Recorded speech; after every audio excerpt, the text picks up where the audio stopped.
really don't know if we going to have another walk or it's going to be yearly walk. For right now, I cannot make any decision at this time. But like I said, if we have a chance to walk, we definitely will. And not just in the United States. These days, I'm telling you, my phone is messages, email, and ringing, or people calling from out of country, like even 2 or 3 a.m. they keep calling me. And I always put my phone on silent. I have my phone with me, but I don't respond. It's because just to communicate with our team and our coordinators. But receiving so much phone and requests, messages and email to request that our country need help. Yeah. This country need help. We need you to come and walk. I wish that there's a lot of me that can do that.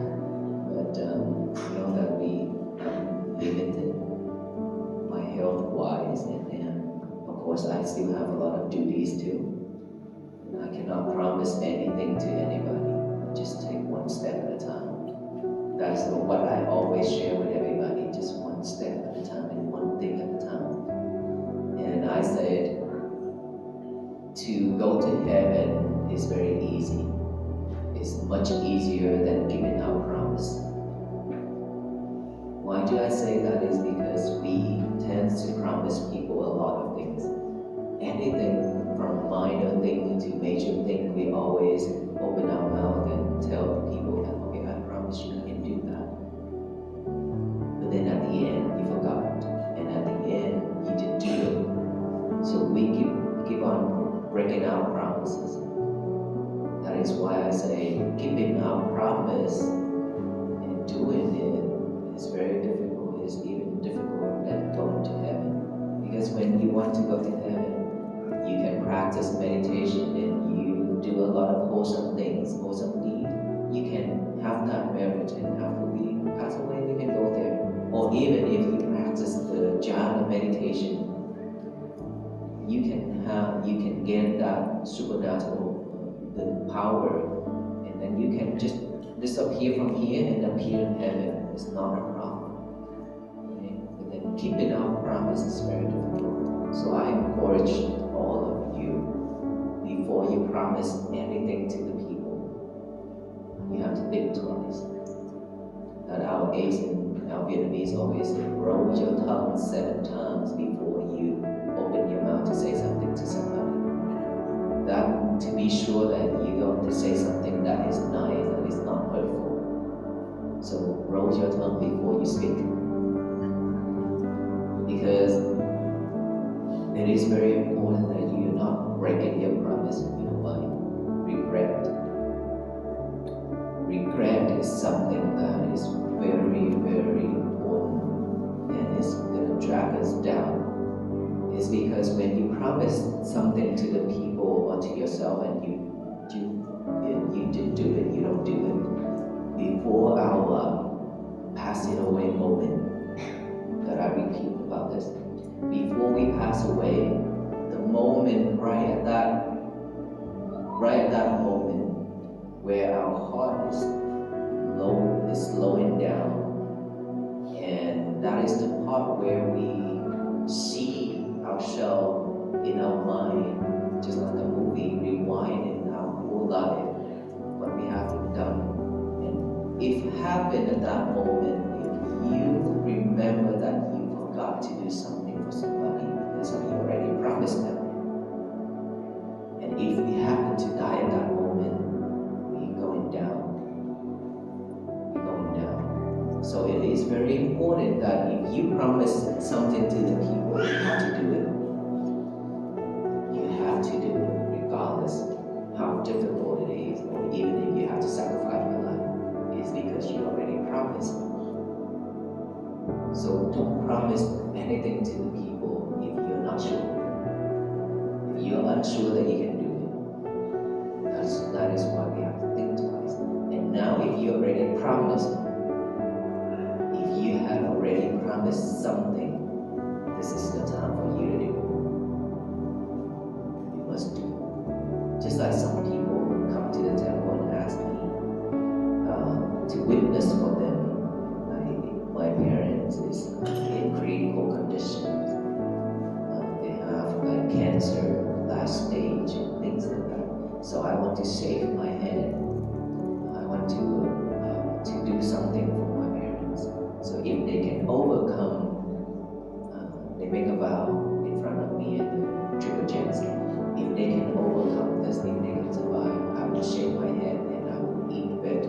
I will become vegetarian, veg from for 1 year, 2 years, 3 years, something like that. And after their parents came out from the hospital, which they overcome, and they come to the temple and talk with me. Well, I'm so grateful that my parents they overcome that problem, and they now they are under medication. And I'm very grateful that they are happy and they are healthy now. But I still have to go to work, and so if I shave my head, it's going to be very difficult to see people and things like that, to associate, to talk with people and customers. So can I just cut a little bit of my hair and I just look at those people and smile, because I really don't know what to say. Because that is the nature of human being. When we already achieve something, then we have that type of selfishness. We don't want to keep our promise. Okay? So if we keep doing that, then our speech is not valued. And then when we talk, nobody gonna listen to us, because we are not doing what we say. It is very important why and how some people, when they talk, so many people listen, so many people follow. But a lot of people, when they open their mouth, nobody wants to listen. It's because of the way of living. We are not keeping our promise. And we always say, talk about it, but we don't do it. That is why when we practice anything in this world, we should be mindful of what we do, what we say. Always keep our promise. Don't break it. And so if you already promised something to some people, please do it.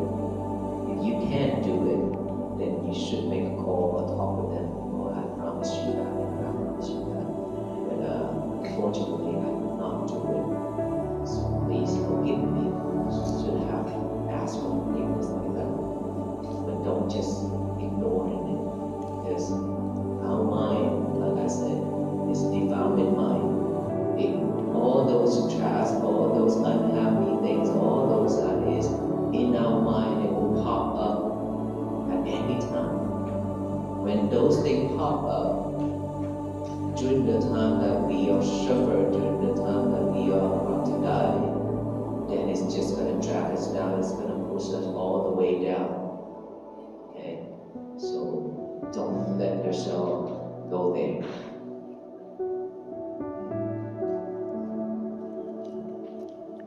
You know how long you've been a vegetarian?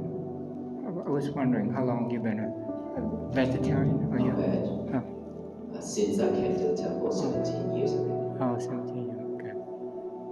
And how long you've been walking barefoot? I walked barefoot in India for 112 days. Okay. And then this journey, 1 month before the walk, and then 4 months walking. Before the walk, 1 month, when I have to go to the city, I have to go meet with people, and I put up my standard. But other than that, at the temple, I walk barefoot. Do you put any special lotions or like? I receive a lot of lotions and medicines and things like that for my feet, but I barely applied it. Oh, okay. So, I don't want to spend time for it. Oh, okay. So you just wash it every night before you go to bed? Okay. You know, wash. wash your feet. I mean, if you, Oh, I yeah. wish. You didn't have a chance to walk. During the walk, we Yeah. don't even have. I Oh. mean, when we walk barefoot like that, like I say, those days before the churches, school, and fire department and those places open their door for us, we live outside. Oh. We don't have water. Oh. Months that I didn't take shower, no shower for a month. That is normal. Uh-huh. And so, if you stay near me, you need to watch out. uh, so to have water to wash our feet and things that is I don't think it's possible. Oh. But luckily we have some like wet towels that already in the package. Yeah. We can clean off a little. Oh, okay. Yes, but washing it, not really. Okay. Yes. So you have your foundation for kids. Besides donating money, how else can we support you?